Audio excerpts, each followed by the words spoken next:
மனம் விட்டு பேச, உணர்வுகளை பகிர, உங்கள் அடையாளம் கேட்காத, உரையாடல்கள் பதிவு செய்யப்படாத தற்கொலை தடுப்பு இலவச சேவை நேசம். அழைத்திடுங்கள் 0424220022. நேசம், வாழ்வதற்கு ஒரு அழைப்பு.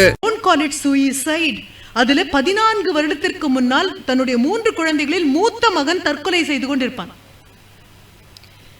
அவனுடைய பிரச்சனை இந்த 14 வருஷமா இந்த அப்பா அதை தூக்க முடியாம தூக்கிட்டு இருக்காரு. யார்கிட்ட சொல்றதுன்னு தெரியாது. வீட்டுல சூயிசைடுங்கிற வார்த்தையை பயன்படுத்தக்கூடாதுன்னு அவருடைய மனைவி மிஸ்ஸஸ் நந்தா சொல்லியாச்சு. இது மிஸ்டர் நந்தா ஒரு 55, 58, 60 வயதை நோக்கி போய் கொண்டிருக்கக்கூடிய அடுத்த 2 குழந்தைங்க. அதுல இருக்க அந்த 2 குழந்தைகளும் மிகப்பெரிய சாமர்த்தியசாலிகள், சாதாரணமான ஆட்கள்லாம் கிடையாது. ஆனா இந்த மூத்த குழந்தை இருக்கு இல்லையா, இந்த மூத்த குழந்தைக்கு எப்பொழுதுமே ஒரு பிரச்சனை இருந்திருக்கு. இந்த 14 வருடத்துக்கு முன்னால் வீட்டில் இருக்கக்கூடிய எல்லாரும் கிளம்பி ஒரு திருவிழாவுக்கு போன போது தூக்கில் தொங்கிக் கொண்டிருந்தான். அப்பொழுது அவனுக்கு திருமணமும் ஆகிவிட்டது.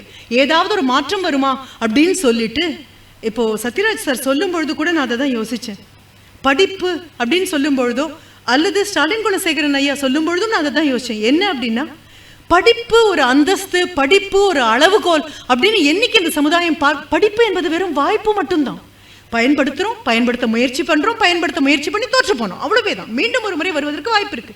ஆனா அது ஒரு அளவுகோலாக சமுதாயம் கையில் எடுத்துக்கொண்டு யாரையெல்லாம் அளப்பது, யாருக்கெல்லாம் நெஞ்சில் ஒரு பட்டயத்தை எடுத்து குத்துவதுன்னு பார்த்துட்டு இருக்கும் பொழுது வரக்கூடியது. இந்த முதல் பையனுக்கு இது எதுவுமே கிடையாது. அவனுக்கு யாராவது கண் பார்வை இழந்தவர்களை பார்த்தா வீட்டுக்கு வந்து தேம்பி தேம்பி அழுவான். ரோட்ல ஒரு விலங்கு இறந்து கிடக்கிறத பார்த்தா தேம்பி தேம்பி அழுவான். யாராவது முதியவர்கள் பிச்சை எடுக்கிறத பார்த்தா தேம்பி தேம்பி அழுவான். வீட்டில் இருக்கக்கூடிய யாராலையுமே அவனை புரிஞ்சுக்க முடியல. அவனுடைய உடனடியாக பெரிய வெற்றியாளனாக இருக்கக்கூடிய அவனுடைய சகோதரன் சொல்லுவான், there was something wrong with my elder brother. என்னமோ ஒரு பிரச்சனை. ஆமா, அவங்களுக்கு கண்ணு தெரியலதுக்கு நாம என்ன பண்ண முடியும்? ஆமா, அவங்க பிச்சை எடுக்கிறாங்க, அதுக்கு நாம என்ன பண்ண முடியும்? ஆனா இந்த பையன் சொல்லுவான், இதெல்லாம் பார்க்கும்போது I feel like killing myself. என்ன நானே கொன்னுக்கலாமான்னு இருக்கு. இதெல்லாம் என்னால் மாற்றவே முடியல. இது அவனுக்கு அன்றாடம் ஒரு மந்திர சொல் மாதிரி வந்துட்டே இருக்கக்கூடிய குழந்தை. 14 வருடங்களுக்கு முன்னால் அவனுக்கு திருமணம் செய்து கொடுக்கக்கூடிய பெண்ணை பத்தி கூட இவர் என்ன சொல்லுவா தெரியுமா? ஊருக்கு வெளியில ஏதோ கிராமத்துல இருந்து ஒரு பொண்ணை கூட்டிட்டு வந்து கல்யாணம் பண்ணி கொடுத்தோம். கல்யாணம் கூட நாங்க இங்க பண்ணல. என்ன காரணம்? விமர்சையா பண்ணா எல்லாரும் என்ன படிச்சிருக்கா பொண்ணுன்னு கேட்டுருவாங்கல்ல. she is not even a matriculate. திருப்பி நிசமே அதை சொல்லுவாரு. எதை நீங்க அளவுகோலா வைத்துக்கொண்டு மனிதத்தை அளக்க முயற்சி செய்கிறீர்கள் அப்படின்னு. தற்கொலை பண்ணியாச்சு. 14 நாட்கள், 14 வருடம் தாங்க முடியாம இருக்காரு.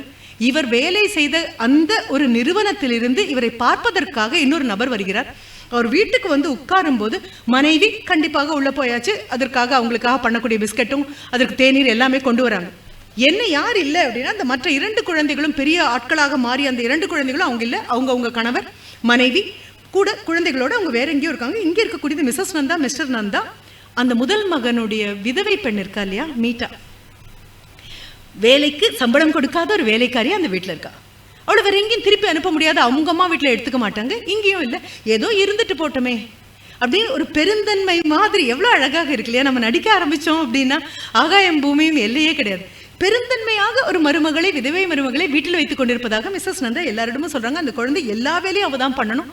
எல்லோரும் ஒன்றாக உட்கார்ந்து உணவருந்தும் பொழுது கூட அவள் வேலைகளை முடித்துவிட்டு தனியாக இருந்த வேண்டியதான் அவள். ஆனால் சாப்பாடு போடுறோம் இல்லையா அப்படின்னு சொல்லக்கூடிய வந்திருக்கக்கூடிய அந்த நபர்கிட்ட இந்த 14 வருட சோகத்தை எங்கேயாவது கொட்டி ஆகணும்னு மிஸ்டர் நந்தா கேட்குறாரு. ஏன் எனக்கு ஒரு பையன் 14 வருடங்கள் முன்னால தற்கொலை பண்ணிட்டான். அவர் எதிரில் இருக்கிற சொல், ஓ அப்படியா? இல்லை, அவன் ஏன் பண்ணிட்டான்னு தெரியல, நாங்கெல்லாம் இல்லாத போது அவன் தற்கொலை பண்ணிட்டான். எனக்கு இன்னும் அது புரியவே இல்லை. அவர் அந்த சூயிசைடுன்னு வார்த்தையை சொல்ல மிஸ்ஸஸ் நந்தா வந்துருவாங்க. இந்த வார்த்தை இந்த வீட்டில் பயன்படுத்தக்கூடாதுன்னு நான் சொல்லியிருக்கேன் இல்லையா? அவங்க கடுமை தாங்காம வந்திருக்கக்கூடிய விருந்தினர் கிளம்பி போயிடுவாரு. ஆனால் வெளி வரைக்கும் போய் மிஸ்டர் நந்தா கையை பிடிச்சி சொல்லுவார், என்னைக்காவது ஒரு நாள் நான் யார்ட்டையாவது சொல்லணும், இது என்னைக்காவது ஒரு நாள் நான் யார்ட்டையாவது சொல்லணும். யார்கிட்டையுமே சொல்ல முடியாத சூழ்நிலை. அப்பா ரொப்பப்பார் அந்த சூயிசைடுங்கிற வார்த்தையை வச்சுட்டு இருக்காங்க அப்படின்னு சொல்லி தன்னுடைய மகனையும் மகளையும் அவர் கணவன் மனைவியோடு வீட்டுக்கு அழைத்திருப்பாங்க. இந்த அம்மா எல்லாருக்கும் சாப்பாடு, எல்லாரும் நல்லா இருப்பாங்க. சமைச்ச அந்த மீட்டாங்கிற குழந்தை மட்டும் அங்கேயே இருக்கும். முதல் பையனுடைய விதவை எந்த பொண்ணு. 2வது பையனுக்கு அவ்வளோ கோவம் வரும். ஏன்பா, அவன் தான் ஒருத்தன் பண்ணிட்டான்ல, ஏன்பா? என்ன பண்ணுறதுனே இவருக்கு புரியாது. அந்த நண்பரை தேடி போய் பார்க்கும்போது அந்த நண்பர் சொல்வார், இந்த மாதிரி நபர்களுக்கெல்லாம் கொஞ்சம் பெரிய, they need a bigger room அப்படிங்கிற வார்த்தை பயன்படுத்துவார். உடனே நான் தான் கேட்பேன், எங்கள் வீட்டில் அவ்வளோதான் ரூம் இருக்குது, இது எப்படி நாங்கள் பெருசு பண்ண முடியும் அப்படின்னு கேட்கும்போது அவர் சொல்கிறார், I am not talking about that. நம்ம நிலைமை தான் மிஸ்டர் நந்தா.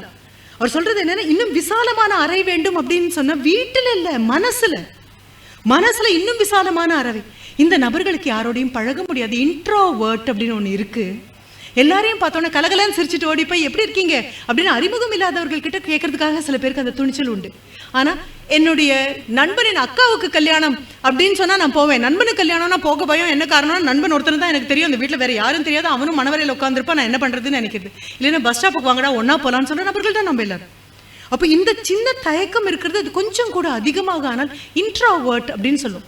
கை குலுக்கிறதுக்கு நீங்க எவ்வளவு தூரம் கையை நீட்டினாலும் அவர்கள் கை இதற்கு மேல் வராது. அப்படியே நீங்கள் கையை பிடித்து குலுக்கினாலும் உள்ளங்கை வியர்வையால் ஈரமாகி அப்படியே ஜில்லிட்டு போயிருக்கிறது உங்களால உணர முடியும். இப்போ அந்த சாத்தேங்கிற அந்த நண்பர் சொல்வார், they need a bigger room, they need more understanding. நான் இந்த வாலண்டியர்ஸ் கிட்ட சொல்றது தான், we don't want passion, we need compassion. passion இல்லை வேணும், compassion. ஆஹா இல்லைன்னா வாடிய பயிரை கண்ட போதெல்லாம் வாடினேன் அப்படின்னு சொல்றது. நான் பாரதி கிட்ட கூட சொல்லணும்னு நினைப்பேன். உன் கண்ணில் நீர் வழிந்தால் என் நெஞ்சில் உதிரம் கொட்டுதடி. பாரதி ஒரு நிமிஷம் இல்லை, உன் கண்ணில் நீர் வழிந்தால் என்னம்மா அழறேன்னு கேளுடா முதல்ல. ஏன் அழறேன்னு கேளு. அதுக்குள்ள உன் நெஞ்சில் உதிரம் கொட்ட ஆரம்பிச்சதுன்னா நான் என்ன பண்ணுவேன்? அப்பவும் உனக்கு உன்னை பத்தி தான் பிரச்சனையா வரும் எனக்கு பல நேரங்கள். அப்போ என் நெஞ்சில் உதிரம் கொட்டுதடி, என் கண்ணில் பாவை என்றோ. அடுத்தது என்ன? உன்னுயிர் என்னதன்றோ அப்படின்னா பொறுப்பு, என்னுயிர் உன்னதன்றோ அப்படின்னு சொன்னா அது மிகப்பெரிய பாரம். என்னையும் அப்போ வள்ளுவன் கிட்ட வந்தீங்கன்னா அவர் ஒன்னு சொல்லிடுவார், தற்காத்து உன்னையும் காப்பாத்திக்கோ, தற்கொண்டார் பேணி உன்னை சேர்ந்தவங்க எல்லாரையும் காப்பாத்து. அதுக்கப்புறம் சொல் காத்து. அது எப்படிப்பட்ட சொல்லலாம்? தகை சான்று தொல். அந்த சொல்லையும் காப்பாற்றும் போது கண்டிப்பா சோறு வந்துருமா? சோர்விலாள் பெண்.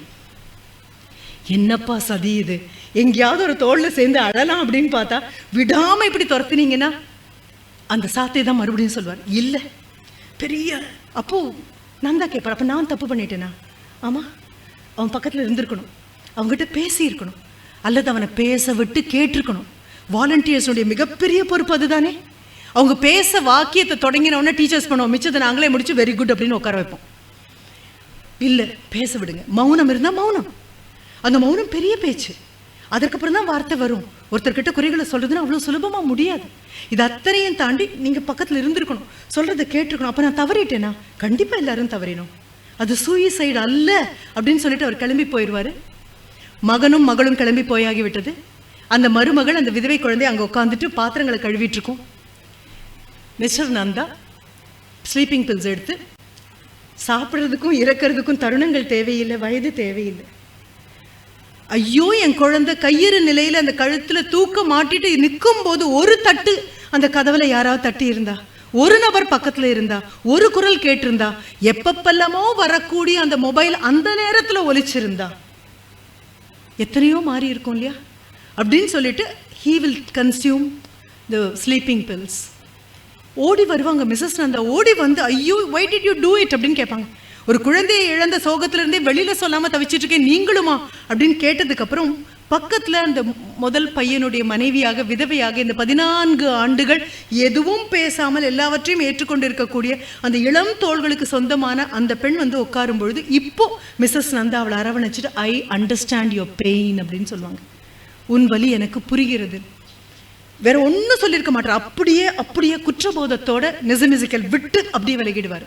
அனுபவிங்கடான்னு விட்டு விலகிடுவார். என்ன காரணம் தெரியுமா? விமர்சனங்கள் விடைகள் அல்லன்னு புரிஞ்சுக்கணும் சமுதாயம். ஒரு குழந்தை உயிர் போயாச்சு அப்படிங்கும்போது துடிக்க வேண்டிய சமுதாயம் விலகி நின்று இது காரணமாக இருக்குமா, இது காரணமாக இருக்குமா, இது காரணமாக இருக்குமா 10 விரல்கள் போலாமல் கடன் வாங்கி நம்ம பள்ளிக்கூடத்தில் கணக்கு போடுவோம் இல்லையா? கால் விரலையும் கோத்து பயன்படுத்தாங்க அத்தனை விரலையும் வாங்கி. Who are we? நாம யாருப்பா நீதிபதி ஸ்தானத்துல போய் உட்கார்றதுக்கு? யார் கொடுத்தாங்க இந்த பொறுப்பு நமக்கு? என்ன கேட்டா நம்மளை யார் கேட்டாங்க? ஒருத்தரும் கேட்கல. ஆனா நம்ம என்ன பண்றோம்? எல்லாவற்றுக்கும் ஒரு விமர்சனத்தை முன்னால வைக்கிறோம். எல்லாவற்றுக்கும் விமர்சனங்கள் விடைகள் அல்ல. நீங்களும் நானும் எடுக்கக்கூடிய முடிவுகள் தீர்வுகள் அல்ல. தீர்ப்புகள் வேண்டாம், தீர்வுகள் வேண்டும். Who wants judgment? We want solution. பிரச்சனைக்கு தீர்வுகள் வேணுமே தவிர தீர்ப்புகள். நம்மால் செய்யக்கூடியது ஒன்று மட்டும்தான். என்ன? எத்தனை குழந்தைங்களை பார்த்தாலும் எத்தனை ஊக்கம் கொடுக்க முடியுமோ கொடுங்க. ஆனா உங்ககிட்ட இல்லாட்டா உங்களால கொடுக்க முடியாது. வார்த்தையில பொய் இருக்குன்னு கேட்கறவங்களுக்கு தெரியும்.